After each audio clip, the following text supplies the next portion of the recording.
नमस्कार, स्वागत है आप सभी का देश के सबसे भरोसेमंद चैनल डीडी न्यूज पर। हम लेकर हाजिर हैं आपका पसंदीदा शो न्यूज पंच। मैं हूं आंचल गुलाटी गुंबर और इस कार्यक्रम के जरिए हमारी कोशिश रहती है कि हम तमाम खबरों को सत्य और तथ्य की पड़ताल के साथ ग्राउंड जीरो पर जो रिपोर्टर्स मौजूद होते हैं उनके जरिए आप तक पहुंचाएं आंकड़ों को लेकर। तो आइए सीधे रुख करते हैं इस वक्त की प्रमुख टॉप लाइन्स का न्यूज पंच में। तो कैसे अवैध घुसपैठियों के लिए अब शामत आई है और कैसे अगर आप अवैध घुसपैठिए हैं दिल्ली में तो दिल्ली पुलिस लगातार आप पर शिकंजा कसने की तैयारी के साथ आगे बढ़ रही है, इस पर करेंगे विस्तार से चर्चा आज के न्यूज पंच में। वही बात होगी न्यूज पंच में आज पड़ोसी देश बांग्लादेश की एक बार फिर, जहां यूनिस सरकार के खिलाफ लगातार जो वहां की स्थितियां हैं वो ठीक नहीं है। लगातार यूनिस सरकार के खिलाफ उबाल मार रहे हैं वहां के हालात, वजह क्या है ये भी करेंगे साझा। और फिर ले चलेंगे आपको सात समुंदर पार, जहां राष्ट्रपति अमेरिकी राष्ट्रपति ट्रंप और यूक्रेनी राष्ट्रपति, जब हम यूक्रेन के राष्ट्रपति की बात करते हैं जेलेंस्की, उनकी अहम बैठक होने वाली और पूरे वेस्ट एशिया की निगाहें इस महत्वपूर्ण बैठक पर लगी हुई हैं कि क्या शांति की राह इस बैठक से निकलकर सामने आएगी, इस पर भी करेंगे विस्तार के साथ चर्चा। लेकिन आइए सबसे पहले बात करते हैं यहां पर राजधानी दिल्ली की कि आखिरकार कैसे राजधानी दिल्ली में घुसपैठियों को लेकर जो अवैध विदेशी नागरिक यहां पर रह रहे हैं उसको लेकर कैसे दिल्ली जो पुलिस है वो सख्ती से कार्रवाई कर रही है। क्लीन स्वीप मुहिम के माध्यम से अगर आप बिना ऑफिशियल डॉक्यूमेंट्स के यहां पर रह रहे हैं तो ये आपके लिए ठीक नहीं है और ये डिपोर्टेशन की प्रक्रिया को किस तरह आगे बढ़ा रही है जब हम बात करते हैं दिल्ली पुलिस की। आइए आपको ग्राफिक्स के जरिए समझाने की कोशिश करते हैं कि ये खबर क्या है, लेकिन पहले आपको तस्वीरों के माध्यम से दिखाते हैं कि आखिरकार दिल्ली में घुसपैठियों पर किस तरह से एक्शन लिया गया। जो अवैध विदेशी नागरिक यहाँ पर रह रहे थे उनके खिलाफ बड़ी कार्रवाई की गई। उत्तम नगर इलाके से करीबन 7 नाइजीरियंस को पकड़ा गया है।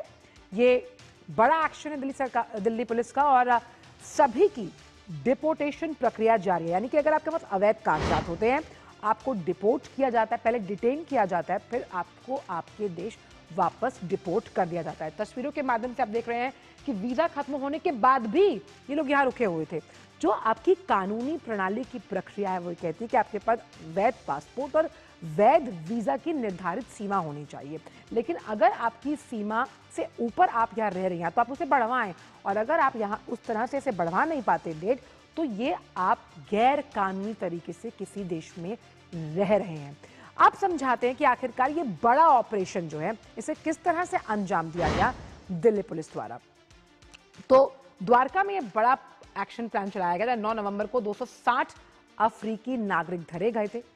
अक्टूबर में 23 अवैध विदेशी नागरिकों की गिरफ्तारी की गई। सितंबर की अगर बात की तो 14 और अगस्त में 15 अवैध विदेशी नागरिकों को पकड़ा गया।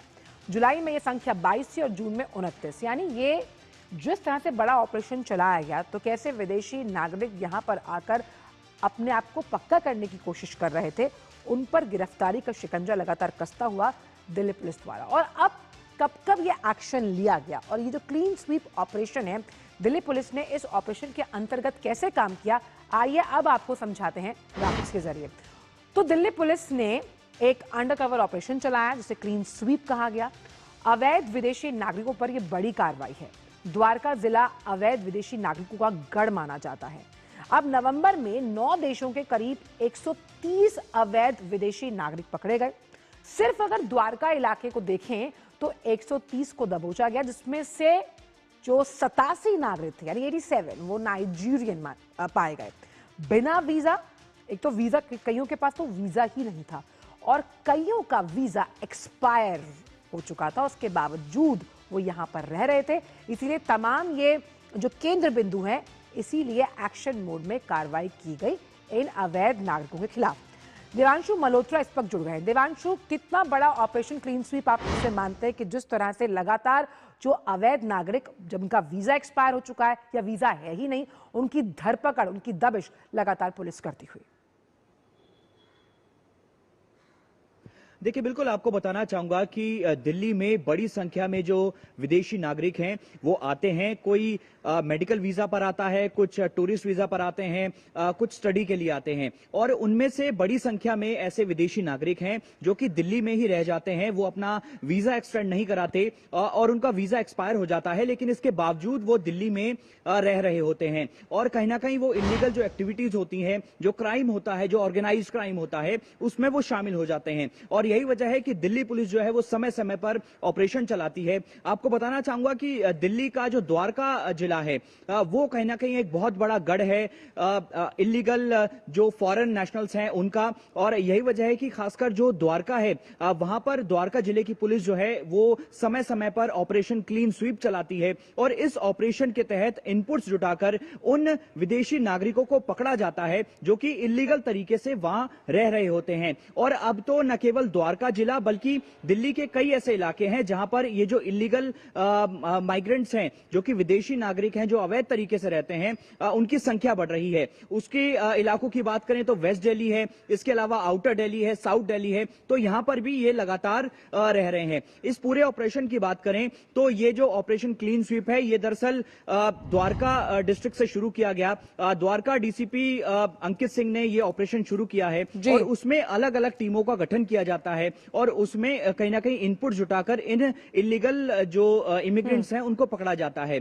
और पिछले कुछ महीनों में हमने ये देखा है कि जो अवैध नागरिक, विदेशी नागरिक पकड़े जा रहे हैं उसमें बड़ी संख्या में नाइजीरियन नागरिक है और जो नाइजीरियन मूल है, ये जो पूरी बेल्ट है, चाहे वो युगांडा हो, केनिया हो या फिर बाकी जो कंट्रीज आती हैं, अफ्रीकन कंट्रीज आती हैं, वहां के बहुत ज्यादा जो इलीगल इमिग्रेंट्स हैं उन पर शिकंजा कसा गया है।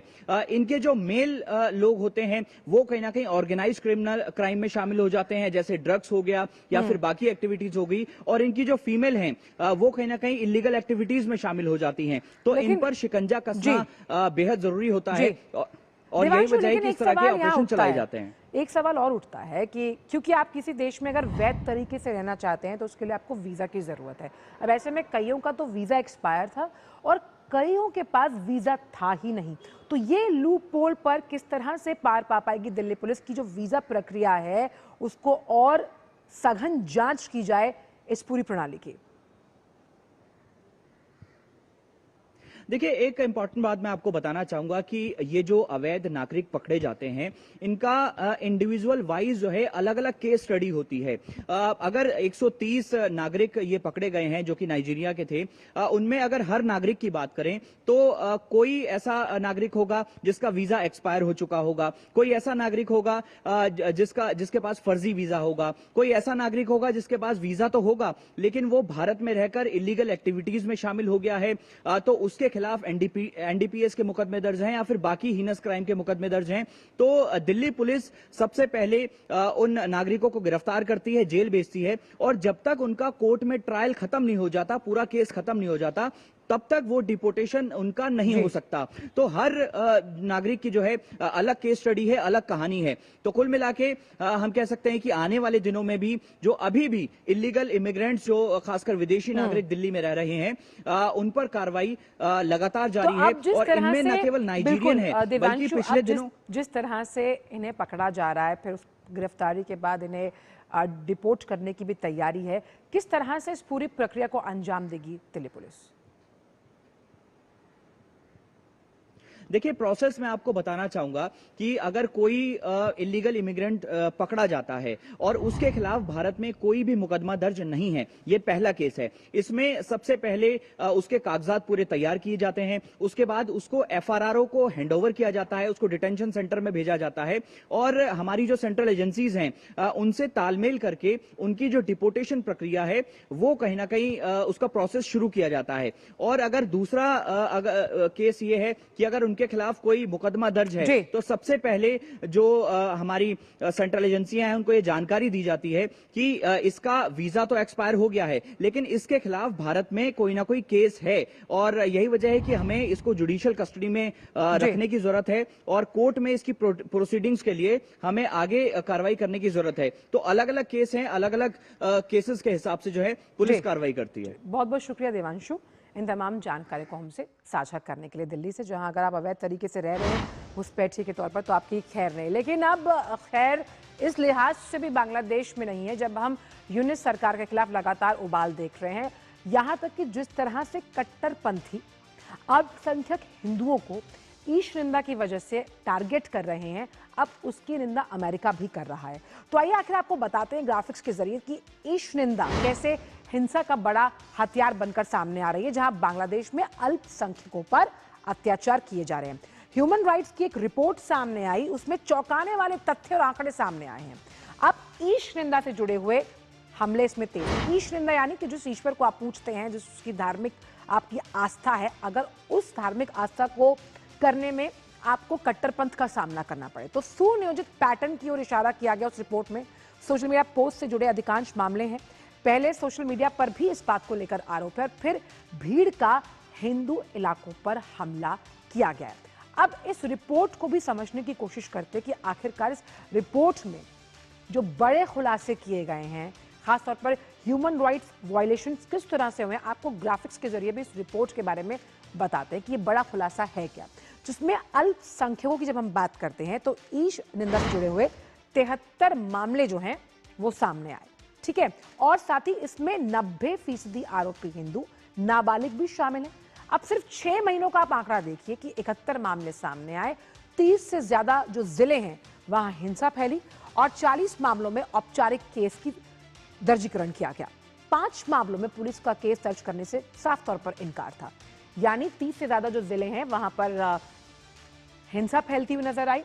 40 मामलों में ही औपचारिक तौर पर केस दर्ज किए गए। इस रिपोर्ट में कई चौंकाने वाले तथ्य जुड़े हुए हैं। 5 मामलों में पुलिस ने केस दर्ज करने से इनकार किया और 23 मामलों में अभी जांच जारी है। अब इस पूरे उबाल की आंच जो है, अगर बात की जाए तो वो ब्रिटेन तक पहुंची है।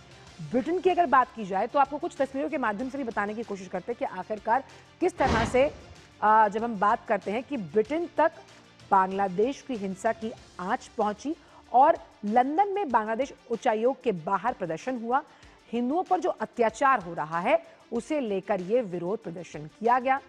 हिंसा को तुरंत रोकने की मांग की गई। बांग्लादेश के खिलाफ अंतर्राष्ट्रीय कार्रवाई सुनिश्चित की जाए, ये भी मांग अब उठ रही है। ये तो बात हमने की ब्रिटेन को लेकर कि किस तरह से आप देखिए अब वैश्विक लेवल पर भी बांग्लादेश में कट्टरपंथ की वजह से जो अल्पसंख्यक हिंदू वहां झेल रहे हैं, जो टारगेट हो रहे हैं, आप समझिए कि अब इसकी गूंज वैश्विक लेवल पर भी सुनाई दे रही है, जहां पर लंदन में बांग्लादेश उच्चायोग के बाहर प्रदर्शन हुआ। अब अगर बात करें हम अमेरिका की, तो हिंदुओं की हत्या पर अमेरिकी सांसद भी भड़कते हुए नजर आए। बांग्लादेश में हिंदुओं की निर्मम हत्या की कड़ी निंदा की गई। अमेरिकी विदेश विभाग ने भी इस पर कड़ी नाराजगी जताई है। साथ ही अमेरिकी जो सेनेटर हैं, उन्होंने इस तरह की हत्या को भयानक बताया। रो खन्ना जो है वहां पर, उन्होंने कहा कि ये जो पूरी घटना है ये कट्टरपंथ यानी कि फैनेटिज्म से प्रेरित है और ईश निंदा के आरोप में जो ये हत्या की गई, यानी जो दीपू चंद्र दास की हत्या की गई, ये सुनियोजित तरीके से की गई। बांग्लादेश से सुरक्षा सुनिश्चित करने का आग्रह किया और बांग्लादेश की स्थिति दुनिया के सामने उजागर अब आप देखिए मल्टीलैटरल फोरम्स और कई देश कर रहे हैं। और इसीलिए अब लगातार यूनिस सरकार पर सवाल है, कई ऐसे सवाल जिनके जवाब यूनिस सरकार को देने होंगे। और सवाल ये कि आखिरकार उन पर इन कट्टरपंथियों को शय देने का आरोप है। समाचार पत्रों की संपादक परिषद के अध्यक्ष ने इस पर हमला बोला। अध्यक्ष ने कहा कि अंतरिम सरकार जो है, जो कट्टरपंथी वहां पर फल फूल रहे हैं बिना किसी डर के, ना पुलिस का डर है ना आर्मी का डर है, वो हिंसक हो रहे हैं। उस हिंसा को शय मिल रही है यूनिस सरकार द्वारा। हादी की मौत के बाद ये हिंसा भड़की और कोई कदम नहीं उठाया गया और 12 दिसंबर को उस्मान हादी की मौत हुई, जिसे कहीं ना कहीं हीरो बनाने की कोशिश कर रही है बांग्लादेश सरकार। नवल सिंह परमार इस वक्त ढाका से फोन लाइन पर मौजूद है। नवल, साफ तौर पर अब यूनिस सरकार का फेलियर कई देशों में द्रष्टव्य है, जहां पर साफ तौर पर माना जा रहा है कि बांग्लादेश में कट्टरपंथ की वजह से जो अल्पसंख्यक हिंदू हैं उन्हें टारगेट किया जा रहा है।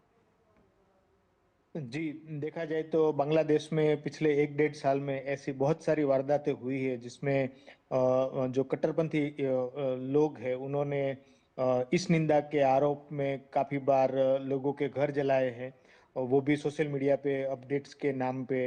और एक दो वारदात पे किसी का कत्ल भी हुआ है, जैसे जिसमें दीपू चंद्र दास उसमें लेटेस्ट एडिशन है। उससे पहले भी इस टाइप की घटनाएं हुई है।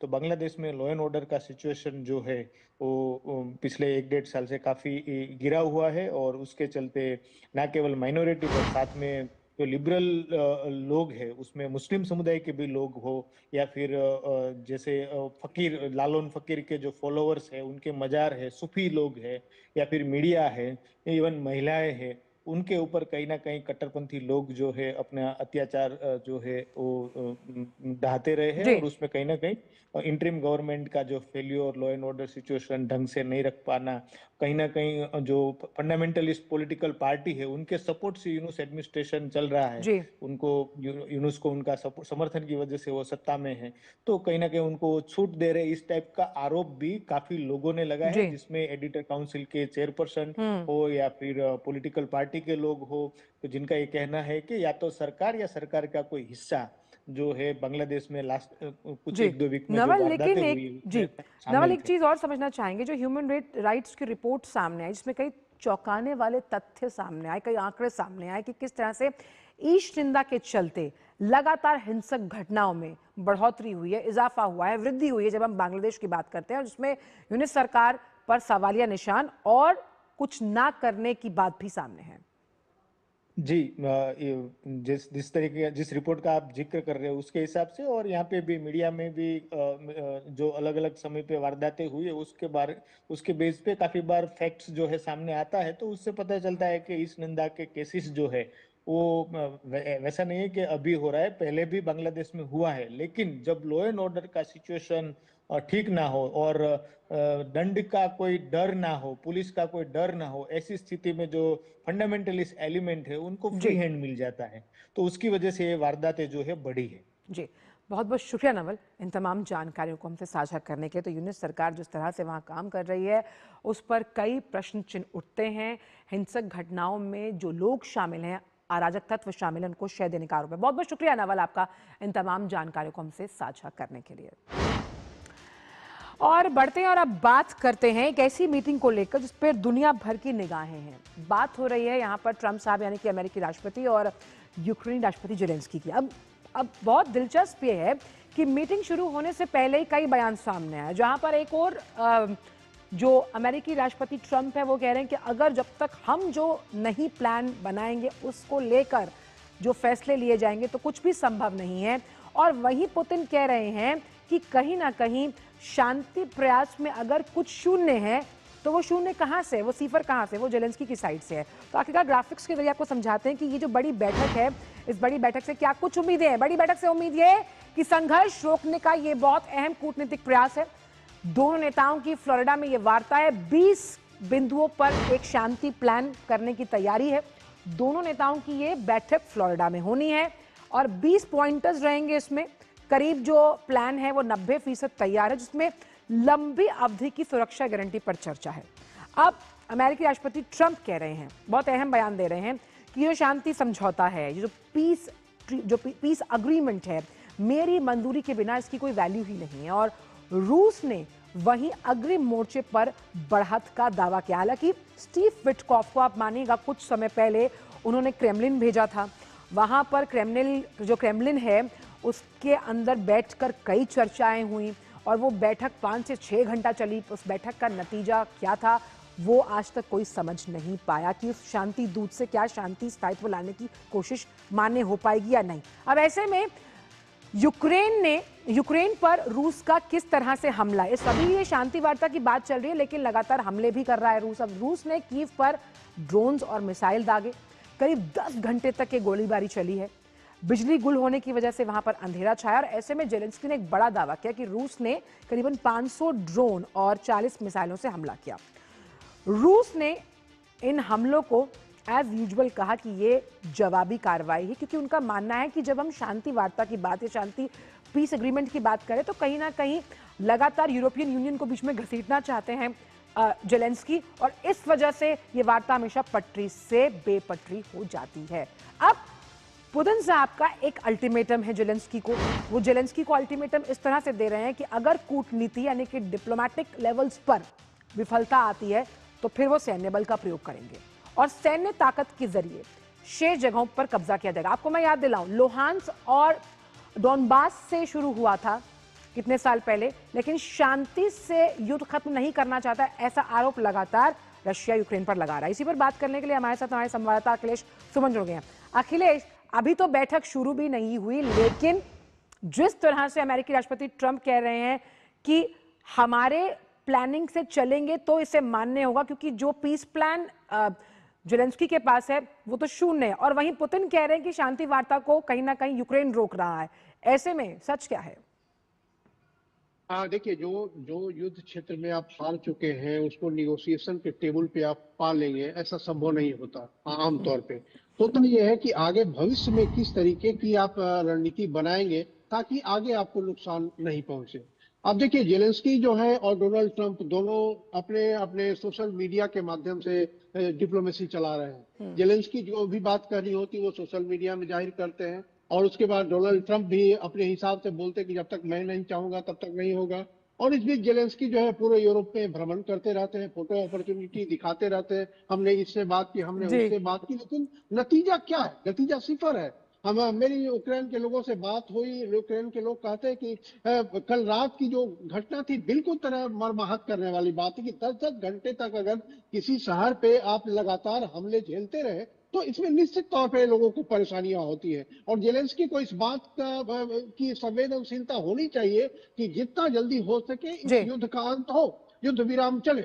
अब उसके बाद वो बार बार नई शर्तें लगाते हैं। अब उन्होंने अभी जो नई शर्तें लगाई हैं कि हम रेफरेंडम करेंगे, मतलब जो भी बातें होंगी उसके चुनाव कराएंगे, लोगों से मतदान करवाएंगे। अब रेफरेंडम वाली बात नहीं आ गई। उसके बाद वो कहते हैं कि हमको सिक्योरिटी गारंटी चाहिए, और उस सिक्योरिटी गारंटी में नेटो के फोर्सेज। लेकिन बहुत बड़ा सवाल अखिलेश ये है कि जहां राजनीतिक अस्थिरता है वहां आप चुनाव के जनमत संग्रह कराने की बात कर रहे हैं, ऐसा ही कुछ बांग्लादेश भी कहता है। दूसरा सवाल मेरा आपसे यहां पर यह है कि विटकॉफ साहब और जेराड कुशनर भी गए थे, क्रेमलिन में 5 से 7 घंटा बैठक चली, बेनतीजा रही। अभी बैठक यहां शुरू नहीं, तो वो जो 20 केंद्रीय बिंदुओं की बात की जा रही है वो 90% हमारी प्लानिंग की तैयारी है, उस प्लानिंग को आप धरातल पर कैसे लाएंगे? ये बहुत बड़ा सवाल है यूक्रेनी और रूसी जनता के लिए, जो सिर्फ और सिर्फ शांति अमन चाहती है।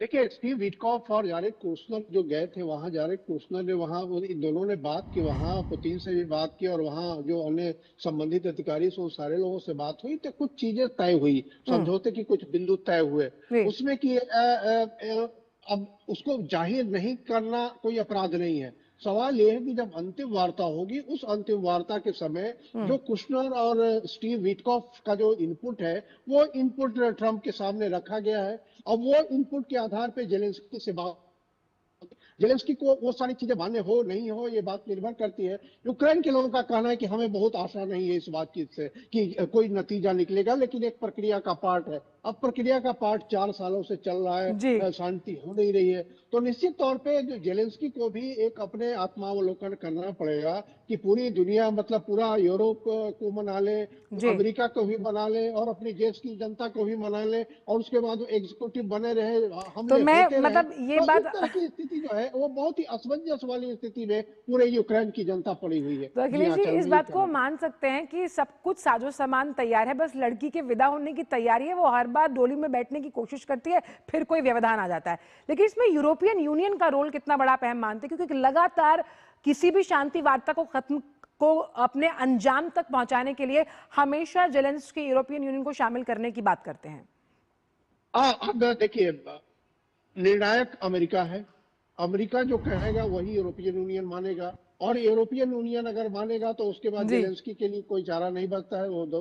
लेकिन यूरोपियन यूनियन के अपने स्वतंत्र मत है, क्योंकि यूरोप बिल्कुल कह सकते हैं यूक्रेन से सटा हुआ है, पोलैंड है, उसके अलावा पूरा यूरोप सटा हुआ है, तो इन लोगों को भी एक चिंता होती है।